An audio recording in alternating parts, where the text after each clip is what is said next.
In southeastern Massachusetts, there's a 200-square-mile triangle where every paranormal phenomena you've ever heard of has been documented.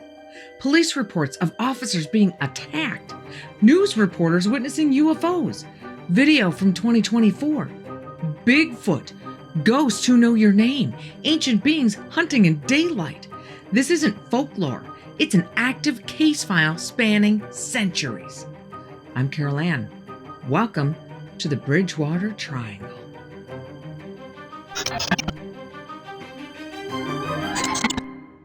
This Starbucks-starved ghost captured by David Eaton earlier this year in Freetown, Massachusetts is just the start of the weirdness packed into this episode. You name it, the Bridgewater Triangle has it. Much like our sister video on the Bennington Triangle, the sheer variety of strange things going on in this area boggles the mind. If you haven't seen that one yet, feel free to hit the link in the description when you're done with this one. The Bridgewater Triangle is 200 square miles with Abington as the northern point, Freetown as the southeastern point, and Rehoboth as the southwestern point. This one seems to be a pretty messy triangle with two big hotspots. The first of these is the Hockomock Swamp, which is 17,000 acres of densely wooded, sludgy wetlands that gets its name from an old Algonquin word meaning place where spirits dwell. There is a multitude of graves in the area dating back thousands of years, so it's not a big surprise that this land has been sacred to the local tribes for a long time. The Bridgewater Triangle name comes from renowned author and cryptozoologist Loren Coleman, who started investigating the area in the late 70s and made the title official with the publication of his 1983 book, Mysterious America. But obviously, that's just the name. The weird history of the area goes back farther than anyone can remember. And as we start going through all of the weird encounters that run the entire paranormal gamut, from Bigfoot to ghosts and from UFOs to the Pukwudgie, I want you to keep in mind one fundamental question. Is it the individual energies and memories of all of these disparate encounters with the unknown that combine to collectively make this place a symphony of strangeness? Or is it an energy older than time, acting like a beacon, calling the unexplainable events to its domain?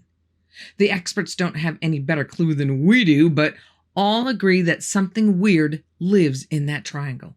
So let's start at the beginning of the history that we know, that is either the first answer to the weird energy siren song or the first cause event to start the energy chain reaction. King Philip's War. Back in the 1670s, the local Wampanoag tribe is not getting along with the English settlers that make up the Plymouth colony. Long story short, a violent and vicious war between the two sides erupts and goes on for almost 3 years, with the Wampanoag chief named Metacomet, also known to the English as King Philip, at the helm for the natives. Neither side is even close to cornering the market on virtue in this fight, and King Philip is eventually captured, drawn, and quartered, and his head put on a pike for all to see for like 25 years. And the war goes on for another 2 years after King Philip is executed. That horrific conflict is the reason many people believe that the very ground under their feet, including places like Taunton, Middleborough, and Rehoboth, just to name a few, became cursed. That being said, I kind of have a confession to make.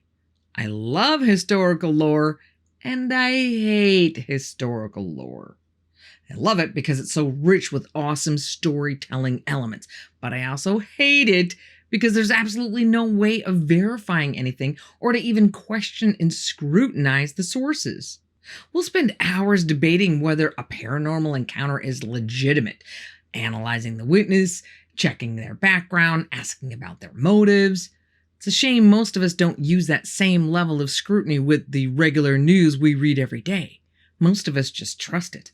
We don't investigate the investigators. Maybe we should. That's why we use Ground News, the sponsor of this episode. It's an app and website that let me see how the same story is covered across dozens of outlets. I can line up headlines side by side, check political leanings, see who owns each source, how many sources are covering the story, and check the factuality, helping me build a fuller picture to avoid being trapped in an echo chamber. Take the story about Elon Musk launching Grokpedia. Rolling Stone warns Musk's Grokpedia validates his favorite conspiracy theories while saying nice things about him. While Hawaii Tribune Herald states Elon Musk challenges Wikipedia with his own AI encyclopedia. Two dramatically different takes. Ground News shows me who owns each outlet. Rolling Stone is owned by Penske Media Corporation, a massive media conglomerate. Hawaii Tribune Herald is owned by individual publisher David Black and private equity firm Torstar. Different ownership structures, different coverage approaches. Then there's the factuality ratings.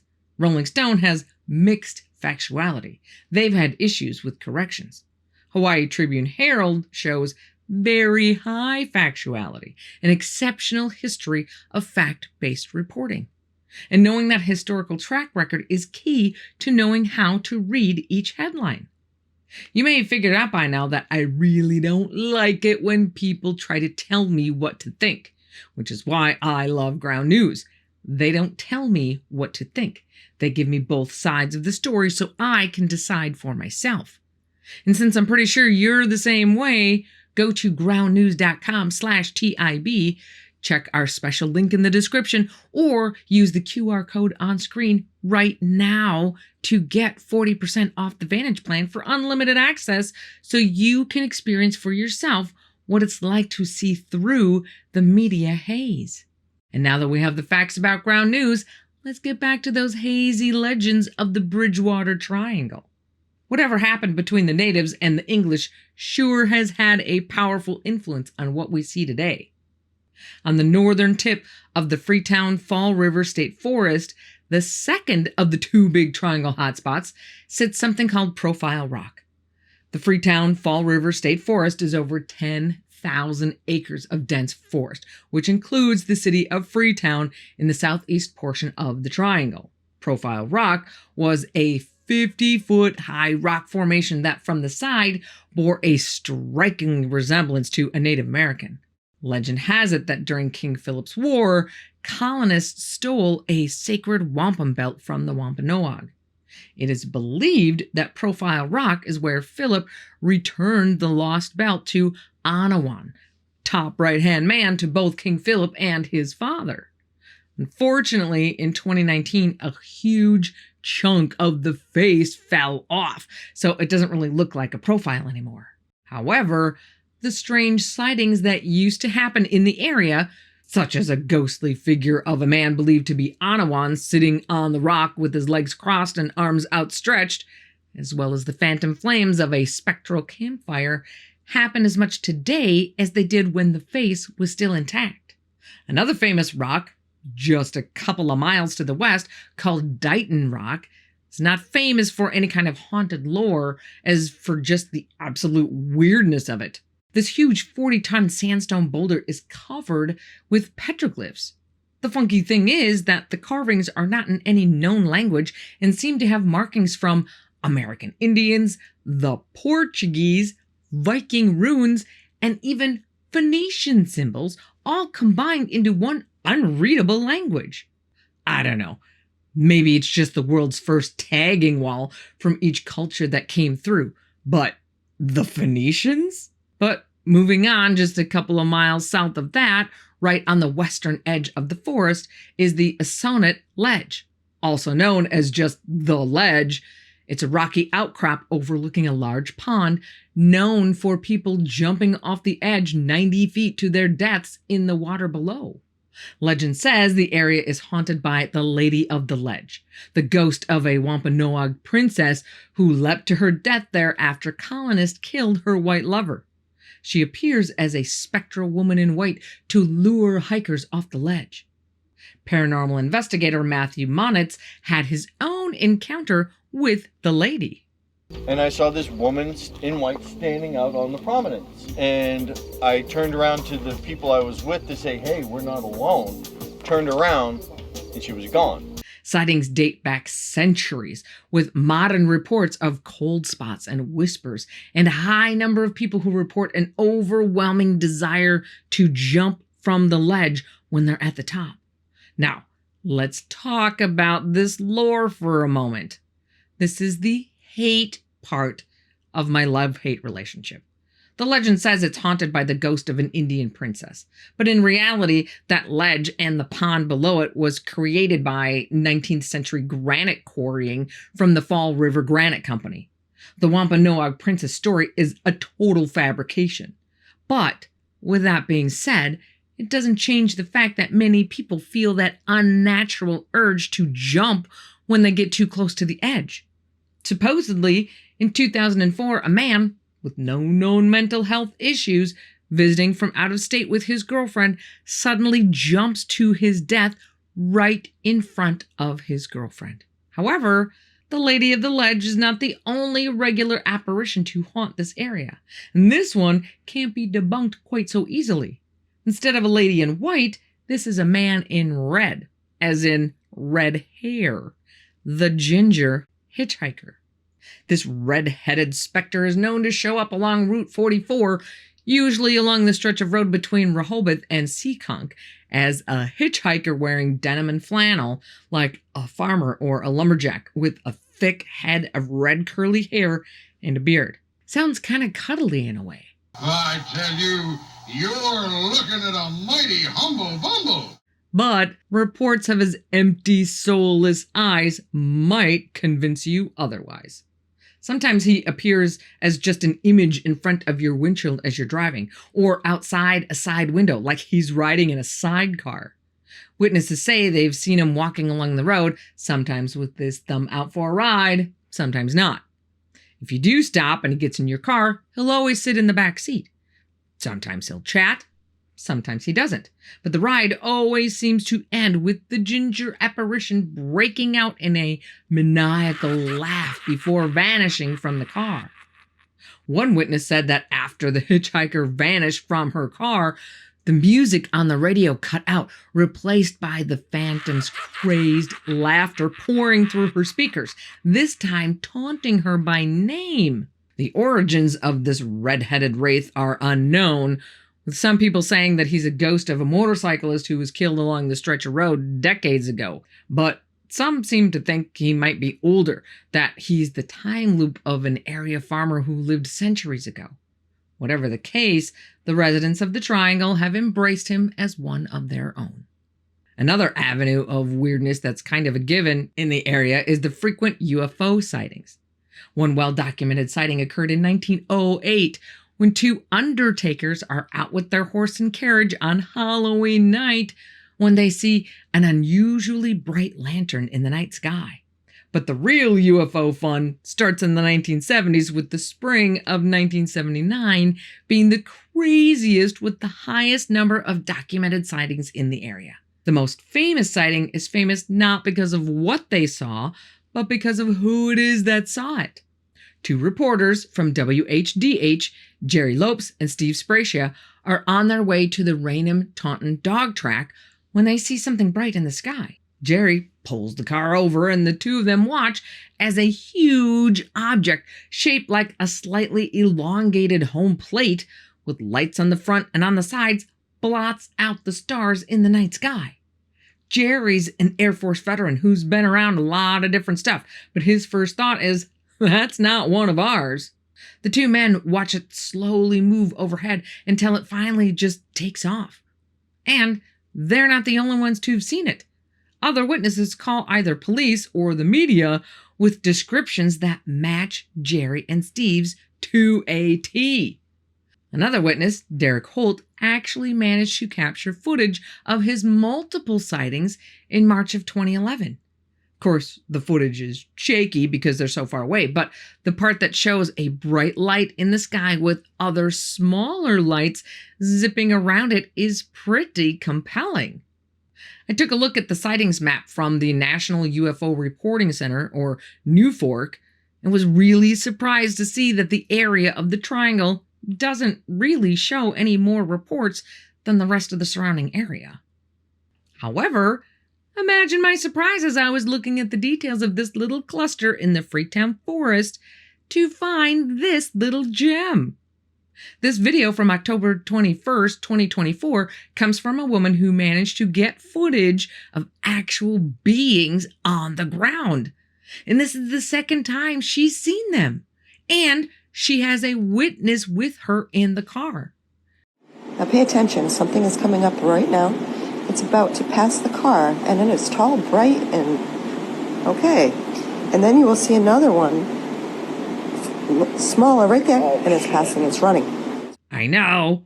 I wish the video was better as well, but you can definitely hear the astonishment of the passenger in the car as they pass whatever these things are.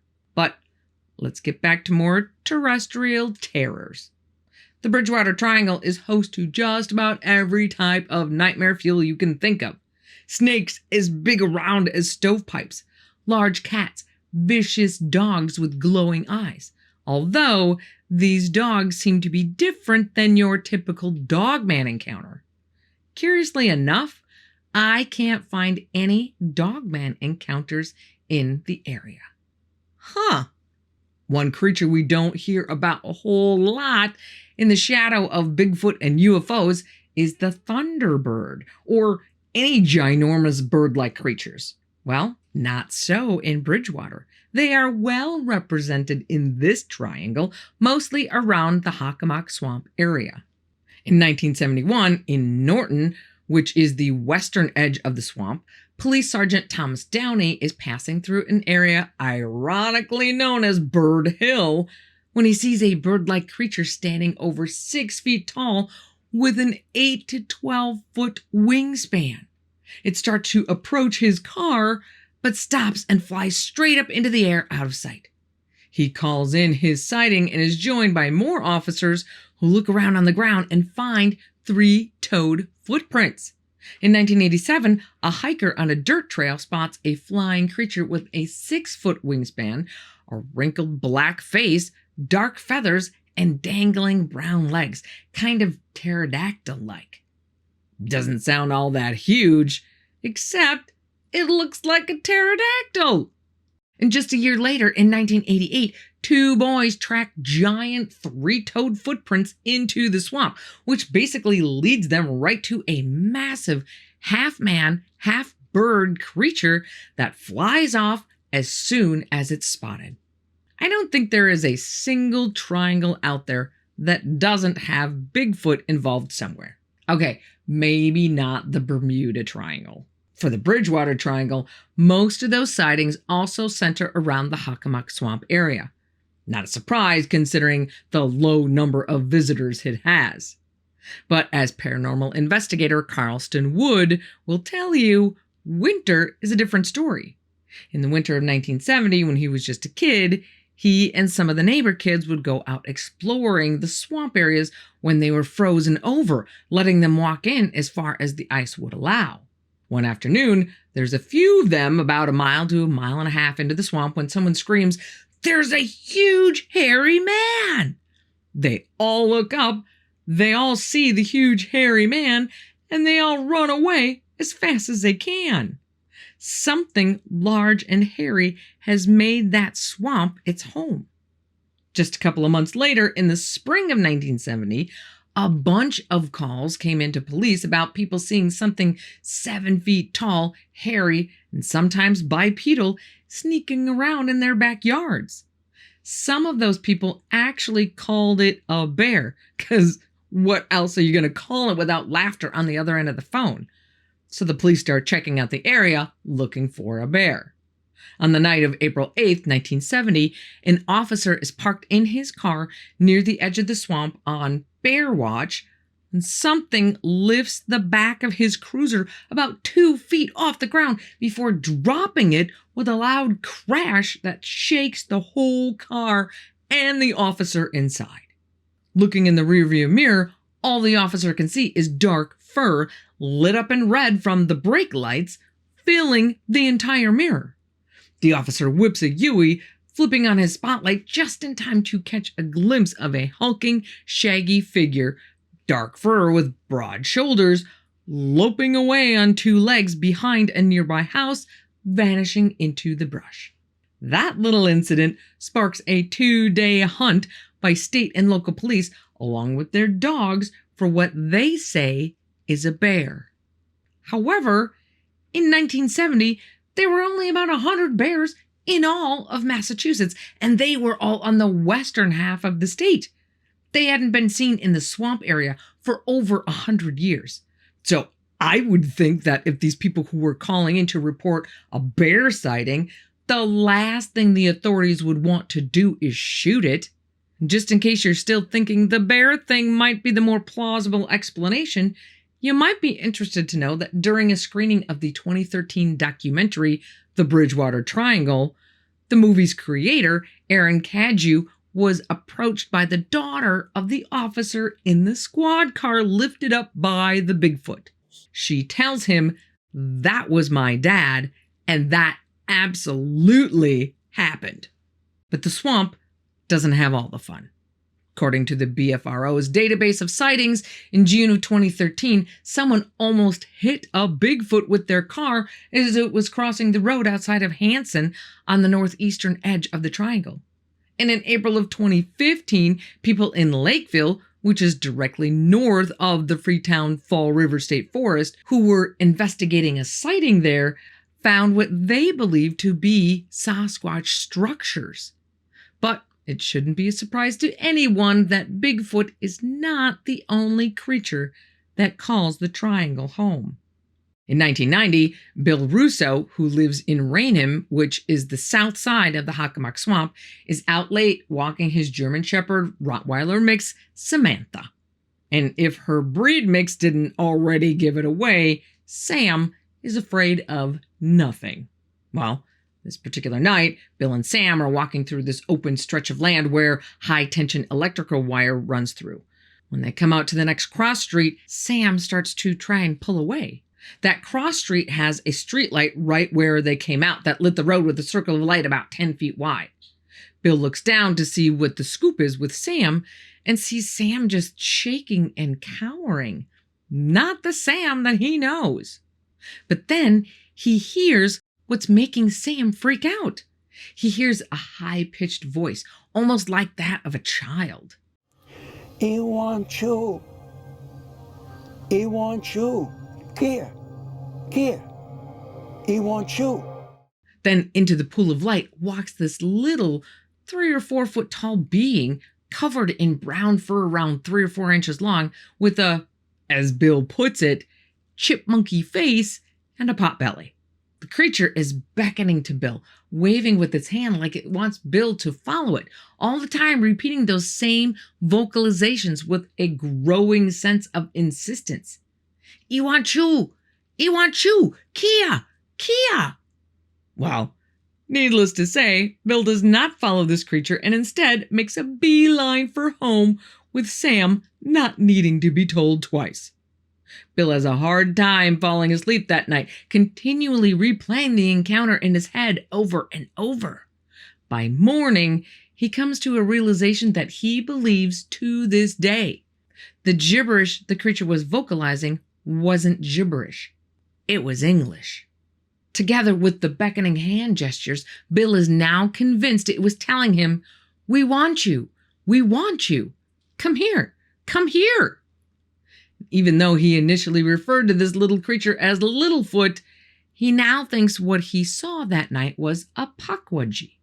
Although I gotta say, I think I'm more inclined to believe that what he saw was a Littlefoot. Because according to legend, pukwudgies are nowhere near that cute, and they hang out in the other Bridgewater hotspot, the Freetown Fall River State Forest. Pukwudgies are typically about 2 to 3 feet tall, gray-skinned, hairy, and troll-like, with elongated noses, fingers, and ears like a pint-sized goblet. They smell of decay and kind of look like a porcupine-human hybrid from behind. They are masters of illusion and have the ability to shapeshift and make most of their decisions based on spite and vengeance. Oh, and when they do decide to have some fun, it seems their favorite pastime is to either lure or push people off of cliffs. How adorable! According to more Algonquin lore, the Algonquin and the Pukwudgies used to be buds, but they had a falling out somewhere along the line. Now the Pukwudgie sees all humans as the enemy. And it is said that very few people survive a Pukwudgie encounter. But obviously some people do, because there are sightings happening to this day. On a Saturday morning in April of 1995, Joan and her dog Sid are out for a walk in the state forest.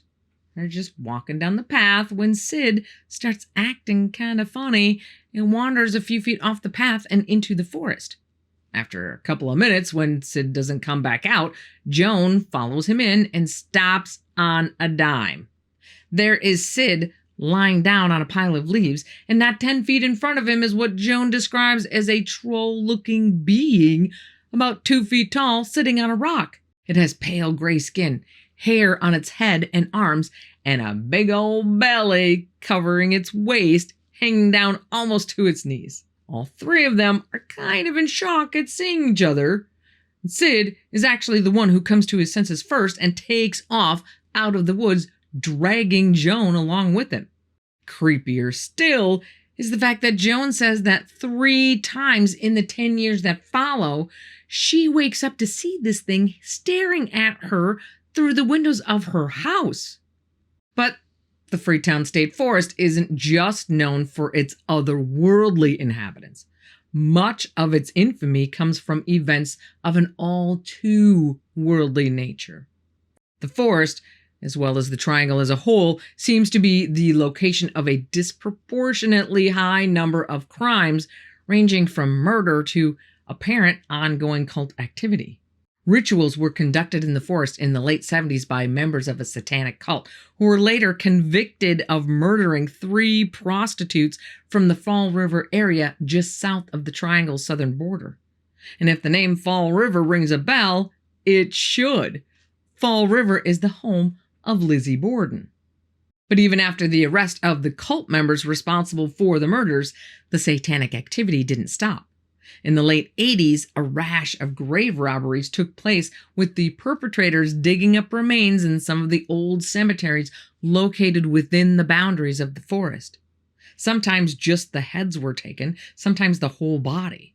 In one case, some kids broke into a mausoleum in the Freetown Cemetery, broke into a crypt, pulled the body out, and stole the skull. However, as they were driving away, the smell from the skull was so bad, the kids pulled over and left the skull in a bush. Obviously, they were caught. And when they were asked why they did it, some said they were just along for the ride, a really warped sense of fun.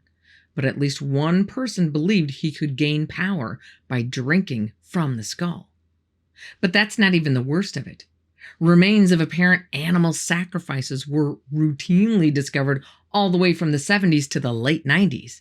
In 1999, the remains of 12 slaughtered calves were discovered, all of them drained of their blood.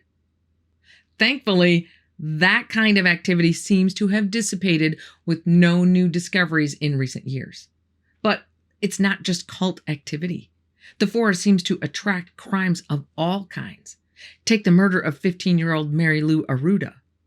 In September of 1978, Mary Lou was riding her bike in Raynham, where she lived with her family, when she was kidnapped, taken to the forest, tied to a tree, and murdered. Retired Lieutenant Detective Alan Alves, who spent decades of his law enforcement career in Freetown investigating the cult activity in the forest, was actually the first responder when her headless body was located in the forest by some dirt bike riders 2 months later. That one really affected me. And I was the first officer on the scene, and I had to stay there and rope it off and wait for everybody else to show up. So I was all alone in the forest with a dead body. A 32-year-old man named James Cater was eventually arrested and convicted of the murder. Now, to be clear, Mary Lou's murder had nothing to do with the cult activity in the forest, but that forest just seems to attract the worst of us. Several either body dumps or actual murders have taken place in those woods, and it seems to be a popular place for people to abandon their pets. There are even reports of an emu hiding in there somewhere. So, back to our original question.